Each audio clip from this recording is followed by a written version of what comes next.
মানব সমাজ সদা প্রবাহমান এবং নিত্য পরিবর্তনশীল এক বাস্তবতার নাম, যেখানে প্রতিটি নতুন দিন মানুষের মাঝে নতুন বোধ ও চিন্তার জন্ম দেয় এবং প্রতি বর্গমিটারের ভৌগোলিক দূরত্ব মানুষের আচার আচরণে ভিন্নতা নিয়ে আসে, যার ফলে বিশ্বব্যাপী একই ভাষা বা সংস্কৃতি দীর্ঘকাল টিকে থাকা সম্ভব হয় না। সময়ের বিবর্তনে মানুষের সভ্যতা, ভাষা এবং মূল্যবোধ বদলে যায়। যেমন 17 বা 18 শতকের ইংরেজি বা বাংলা ভাষার সাথে আজকের বাংলা ভাষার মিল খুঁজে পাওয়া দুষ্কর, ঠিক তেমনি হাজার বছর পেছনের ইতিহাস ঘাটলে দেখা যায় তৎকালীন মানুষের চিন্তা চেতনা আর আজকের মানুষের মনস্তত্ত্বের মাঝে আকাশ পাতাল ব্যবধান বিদ্যমান। মানব সভ্যতার এই চিরন্তন পরিবর্তনশীলতা, প্রবাহমানতা ও গতিশীলতার মাঝেও এক বিস্ময়কর ব্যতিক্রম হল মহান আল্লাহ রব্বুল আলামিনের মনোনীত জীবন ব্যবস্থা ইসলাম, যা বিগত 1400 বছর ধরে নিত্য পরিবর্তনশীল মানব সভ্যতায় হাজারো বৈচিত্র্যের মাঝেও সম্পূর্ণ অবিকৃত ও অপরিবর্তিত রূপে টিকে আছে। স্থান কালের ভিন্নতা এবং মানুষের রুচির পরিবর্তনের প্রবল স্রোতের মাঝেও ইসলাম আজও তার আদি ও অকৃত্রিম অবস্থানের ওপর পাহাড়ের মতো অটল রয়েছে। কারণ ইসলাম কোনো নির্জীব বা সময় বিচ্ছিন্ন মতবাদ নয়, বরং এটি এমন এক শাশ্বত জীবন ব্যবস্থা যা মানুষের ঘুম থেকে জাগরণ, আহার বিহার, ব্যবসা বাণিজ্য থেকে শুরু করে রাষ্ট্র পরিচালনা পর্যন্ত প্রতিটি পদক্ষেপকে সুনির্দিষ্টভাবে নির্দেশিত করে। এই দিনকে আল্লাহ তাআলা নিজেই সংরক্ষণ করার দায়িত্ব নিয়েছেন, যেমনটি পবিত্র কোরআনের সূরা আল হিজরের 9 নম্বর আয়াতে মহান রব ঘোষণা করেছেন, নিশ্চয়ই আমি এই কোরআন নাজিল করেছি এবং আমি এর সংরক্ষক। সূরা আল হিজর আয়াত 9। আর এই সংরক্ষণের প্রতিশ্রুতি বাস্তবায়নের জন্য মহান আল্লাহ যুগে যুগে এমন কিছু মনীষী প্রেরণ করেন, যারা দিনের মধ্যে অনুপ্রবেশ করা সকল বিকৃতি ও আবর্জনা দূর করে মানুষকে পুনরায় রাসূলুল্লাহ সাল্লাল্লাহু আলাইহি ওয়াসাল্লামের দেখানো সরল পথে ফিরিয়ে আনেন, যাদেরকে হাদিসের পরিভাষায় মুজাদ্দিদ বা সংস্কারক বলা হয়। এবং রাসূল সাল্লাল্লাহু আলাইহি ওয়াসাল্লাম ইরশাদ করেছেন যে আল্লাহ তাআলা এই উম্মতের জন্য প্রতি শতাব্দীর মাথায় এমন ব্যক্তিকে পাঠাবেন যিনি তাদের দিনকে সংস্কার করবেন। সুনান আবু দাউদ 4291। বাংলার জমিনে এমনই এক ক্ষণজন্মা মহাপুরুষ, তাজদীদে দিনের মহান খাদেম এবং তাসাউফ ও রাজনীতির ময়দানে বিপ্লব সৃষ্টিকারী এক অকুতোভয় বীর ছিলেন সৈয়দ মোহাম্মদ ফজলুল করিম রহমাতুল্লাহ আলাইহি, যিনি পীর সাহেব চরমনাই নামেই অধিক পরিচিত। মূল আলোচনার গভীরে প্রবেশের আগে আপনাদের জানিয়ে রাখি, দিনী কন্টেন্ট, সঠিক ইতিহাস ও নির্ভরযোগ্য তথ্যের জন্য আপনারা আমাদের ওয়েবসাইট www.umakontho.com ভিজিট করতে পারেন এবং আমাদের অফিসিয়াল ফেসবুক পেজ ও ইউটিউব চ্যানেলটি সাবস্ক্রাইব করে আমাদের দিনী আয়োজনের সাথেই থাকতে পারেন। সৈয়দ ফজলুল করিম রহমাতুল্লাহ আলাইহির জীবনকাল ছিল 1935 থেকে 2006 সাল পর্যন্ত, যা ছিল ভারত উপমহাদেশের ইতিহাসের সবচেয়ে ঘটনাবহুল সময়। কারণ তিনি তার জীবদ্দশায় ব্রিটিশ শাসন, পাকিস্তান আমল এবং স্বাধীন বাংলাদেশ এই তিনটি ভিন্ন ভিন্ন রাষ্ট্র ব্যবস্থা প্রত্যক্ষ করেছেন এবং তিনি দেখেছেন কিভাবে রাজনৈতিক ও সাংস্কৃতিক পরিবর্তনের সাথে সাথে এই অঞ্চলের মানুষের ধর্মীয় মূল্যবোধে শিথিলতা ও শিরক বিদাতের অনুপ্রবেশ ঘটেছিল। তিনি তার শৈশবে মুসলিম জাতীয়তাবাদের ভিত্তিতে একটি ভূখণ্ড স্বাধীন হতে দেখেছেন, আবার নেতৃত্বের ব্যর্থতা ও খামখেয়ালিপনার কারণে সেই মুসলিম জাতিসত্তা কিভাবে ভেঙে টুকরো টুকরো হয়ে যায় এবং মানুষ ইসলামকে পাশ কাটিয়ে কেবল ভাষাভিত্তিক জাতীয়তাবাদকে আঁকড়ে ধরে মুক্তি খুঁজতে বাধ্য হয়, তার চাক্ষুষ সাক্ষী ছিলেন তিনি লক্ষ্য করলেন যে বাংলার মুসলিম সমাজে ইসলাম কেবল একটি নামমাত্র পরিচয়ে এবং ব্যক্তিগত সাপ্তাহিক প্রার্থনার ধর্মে পরিণত হয়েছে, যেখানে নামাজ, রোজা সামাজিক প্রথা হিসেবে পালিত হলেও তা মানুষের ব্যক্তিগত জীবনে তাকওয়া বা খোদা ভীতি সৃষ্টি করতে পারছে না। সুদ, ঘুষ মহামারীর মতো ছড়িয়ে পড়েছে, পর্দা করাকে পশ্চাৎপদতা মনে করা হচ্ছে এবং দিনহীনতা যেন আধুনিকতার ফ্যাশনে রূপ নিয়েছে।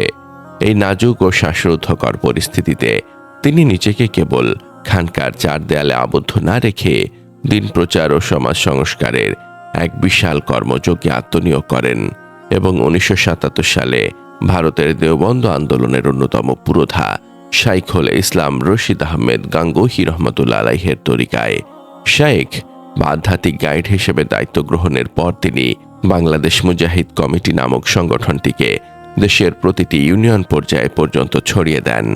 তার দাওয়াতের পদ্ধতি ছিল অত্যন্ত বিজ্ঞানসম্মত, যেখানে তিনি প্রতিটি ইউনিয়নে 35 সদস্য বিশিষ্ট কমিটি গঠন করেন এবং প্রতিটি মসজিদে সাপ্তাহিক জিকির ও ইসলামী মজলিস চালু করেন, যেখানে মানুষের সৃষ্টির উদ্দেশ্য, কবরের আযাব ও দুনিয়ার ক্ষণস্থায়িত্ব নিয়ে আলোচনা করা হতো, যা সাধারণ মানুষের অন্তরে গভীর রেখাপাত করত। তিনি কেবল নির্দেশ দিয়েই ক্ষান্ত হননি, বরং তিনি নিজে মাসের মাত্র 3 দিন বাড়িতে অবস্থান করতেন মাদ্রাসা ও সাংগঠনিক কাজ দেখার জন্য, আর বাকি 27 দিনই দেশের এক প্রান্ত থেকে অন্য প্রান্তে সফর করতেন। সকাল 11টার মধ্যে তিনি নির্ধারিত থানা শহরে পৌঁছাতেন, স্থানীয় মানুষের খোঁজ খবর নিতেন, দুপুরে তাদের সাথে আহার করতেন এবং মাগরিবের পর ইসলাহি বয়ানে মানুষের অন্তরে পরকালের ভয় ও আল্লাহর মহত্ব এমনভাবে গেঁথে দিতেন যে উপস্থিত জনতা কান্নায় ভেঙে পড়ত। তার বয়ানের মূল প্রতিপাদ্য ছিল পবিত্র কুরআন ও সহিহ হাদিসের আলোকে জান্নাত, জাহান্নাম, মিজান, পুলসিরাত ও কিয়ামতের ভয়াবহ দৃশ্যের বর্ণনা, যা শুনে তাকে অপরাধীরাও তওবা করে দিনের পথে ফিরে আসত এবং প্রতিটি মাহফিলের পরেই মসজিদগুলোতে মুসল্লির সংখ্যা বৃদ্ধি পেত। আত্মশুদ্ধি বা তাজকিয়া ছিল তার সংস্কার কাজের অন্যতম প্রধান স্তম্ভ, কারণ রাসূল সাল্লাল্লাহু আলাইহি ওয়াসাল্লাম হাদিসে জিব্রাইলে ইহসানের যে স্তরের কথা বলেছেন, অর্থাৎ তুমি এমনভাবে আল্লাহর ইবাদত করো যেন তুমি তাকে দেখছ, আর যদি তা সম্ভব না হয় তবে মনে করো তিনি তোমাকে দেখছেন। সহিহ আল বুখারী 50। সেই স্তর অর্জনের জন্য তিনি তার অনুসারীদের সকাল সন্ধ্যা জিকির, সাপ্তাহিক হালকায় জিকির এবং মাসিক ইজতেমার মাধ্যমে প্রশিক্ষিত করে তুলতেন। বাংলার মাটিতে তাসাউফ বা সুফিদের নামে যেসব শিরক ও বিদআত প্রচলিত আছে, সৈয়দ ফজলুল করিম রহমতুল্লাহ আলাইহি তার বিরুদ্ধে ছিলেন এক আপোষহীন সেনাপতি। তিনি লক্ষ্য করেছিলেন যে এদেশের মানুষ পীর মাশায়েখদের মাধ্যমে ইসলাম পেলেও পরবর্তীতে সঠিক ইলমের অভাবে বিদআতে লিপ্ত হয়েছে। তাই তিনি বিদআতপন্থীদের সাথে ব্যক্তিগত সম্পর্ক স্থাপন করে ওয়াজ নসিহত করে এবং বাহাস ও বিতর্কের মাধ্যমে কোরআন সুন্নাহর আলোকে তাদের ভুল ধরিয়ে দিতেন। তিনি শরিয়াত বিরোধী কার্যকলাপের ব্যাপারে ছিলেন অত্যন্ত কঠোর, যার প্রমাণ হিসেবে দেওয়ানবাগীর মতো ভণ্ড ও বিদাতি আস্তানা উচ্ছেদে তার বলিষ্ঠ নেতৃত্বের কথা ইতিহাসে স্মরণীয় হয়ে আছে। তিনি জানতেন যে আগামী প্রজন্মকে নাস্তিকতা ও এনজিওগুলোর ধর্মনিরপেক্ষ শিক্ষা থেকে রক্ষা করতে হলে কোরআন শিক্ষার কোনো বিকল্প নেই। তাই যখন এনজিওরা মক্তব প্রথা বন্ধ করার ষড়যন্ত্রে লিপ্ত ছিল, তখন তিনি ঐতিহাসিক স্লোগান তুলেছিলেন, ৬৮,০০০ গ্রামে ৬৮,০০০ মক্তব চাই, এবং এই লক্ষ্য বাস্তবায়নে তিনি বাংলাদেশ কুরআন শিক্ষা বোর্ড প্রতিষ্ঠা করেন, যার অধীনে আজ দেশের প্রত্যন্ত অঞ্চলেও হাজার হাজার মক্তব ও বয়স্ক শিক্ষা কার্যক্রম চালু রয়েছে। ইলমে দ্বীনের প্রসারের জন্য তিনি কেবল মক্তবই নয়, বরং দেশের জেলা শহরগুলোতে জামিয়া কারিমিয়া নামে অসংখ্য কওমি মাদ্রাসা প্রতিষ্ঠা করেন, যেখানে দেওবন্দি সিলেবাস অনুসরণের পাশাপাশি ছাত্রদের দাওয়াত, তাবলীগ, আত্মশুদ্ধি ও ইসলামী রাজনীতির প্রশিক্ষণের মাধ্যমে যোগ্য ও নিষ্ঠাবান নেতৃত্ব হিসেবে গড়ে তোলা হয়। রাজনীতির ময়দানেও তিনি ছিলেন এক স্বতন্ত্র ও ব্যতিক্রমী ব্যক্তিত্ব, যিনি রাজনীতিকে নিছক ক্ষমতার সিঁড়ি নয় বরং ইবাদত মনে করতেন, এবং তার রাজনৈতিক দর্শন ছিল আল্লাহর জমিনে আল্লাহর দ্বীন প্রতিষ্ঠার সংগ্রাম করা, যা ছাড়া মুমিনের ঈমান পূর্ণ হতে পারে না। তিনি সর্বদা ইসলামী দলগুলোর ঐক্যের জন্য ব্যাকুল ছিলেন এবং 1979 সালে ইসলামী ঐক্য প্রচেষ্টা শুরু থেকে 1981 সালে ইত্তেহাদুল উম্মাহ গঠন পর্যন্ত তিনি অগ্রণী ভূমিকা পালন করেন।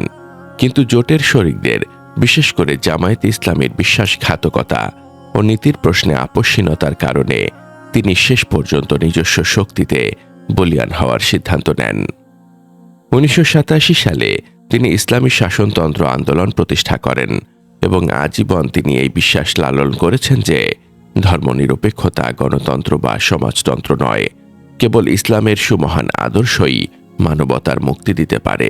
2001 সালে যখন ইসলামী ঐক্যজোট তাদের মূলনীতি বিসর্জন দিয়ে 4 দলীয় জোটে যোগ দেয়, তখন তিনি দিনের সাথে সেই জোট থেকে বেরিয়ে আসেন এবং একলা চলনীতিতে অটল থেকে নিচের দলকে তৃণমূল পর্যায়ে শক্তিশালী করেন, যার ফলে আজ হাত পাখা প্রতীকে ইসলামী আন্দোলন বাংলাদেশের রাজনীতিতে এক বিকল্প শক্তি হিসেবে দাঁড়িয়েছে।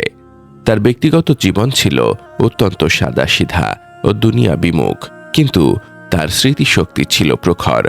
তিনি একবার কারো সাথে দেখা করলে বহু বছর পরেও তার নাম মনে রাখতে পারতেন এবং প্রত্যেককে এমনভাবে সমাদর করতেন যে প্রত্যেকেই মনে করত পীর সাহেব তাকেই সবচেয়ে বেশি ভালোবাসেন। তিনি ছিলেন নরম ও গরমের এক অপূর্ব সংমিশ্রণ, যেখানে বিদাতের বিরুদ্ধে তিনি ছিলেন ইস্পাত কঠিন, আবার সাধারণ মানুষের হেদায়েতের জন্য তিনি ছিলেন কোমল প্রাণ। তার চোখের পানি আর দিলি দরদ দিয়ে তিনি লক্ষ লক্ষ মানুষকে আল্লাহর পথের পথিক বানিয়েছেন। 2006 সালের 25 নভেম্বর এই মহান সংস্কারক আমিরুল মুজাহিদিন দুনিয়া থেকে বিদায় গ্রহণ করেন, কিন্তু রেখে যান লাখো লাখো রুহানি সন্তান, হাজার হাজার মসজিদ, মাদ্রাসা এবং একটি শক্তিশালী রাজনৈতিক ও সামাজিক আন্দোলন, যা আজও বাংলার জমিনে শিরক, বিদাত ও তাগুতি শক্তির বিরুদ্ধে দিনের বাতি জ্বালিয়ে রেখেছে। মহান আল্লাহ তাআলা সৈয়দ মোহাম্মদ ফজলুল করিম রহমতুল্লাহ আলাইহের কবরকে জান্নাতে টুকরো বানিয়ে দিন এবং তার রেখে যাওয়া তাজদীদে দিনের এই মেহনতকে কিয়ামত পর্যন্ত জারি রাখুন। হে আল্লাহ, আপনি আমাদের এই মহান বুজুর্গের দ্বীনি মেহনতকে কবুল করুন এবং আমাদেরকে তার দেখানো পথে কোরআন ও সুন্নাহর ভিত্তিতে জীবন গড়ার তৌফিক দান করুন। আমিন। দ্বীন ও ইসলামের সঠিক ইতিহাস জানতে এবং নির্ভরযোগ্য ইসলামিক কন্টেন্ট পেতে আমাদের ওয়েবসাইট ভিজিট করুন এবং সোশ্যাল মিডিয়া চ্যানেলগুলোর সাথে যুক্ত থাকুন।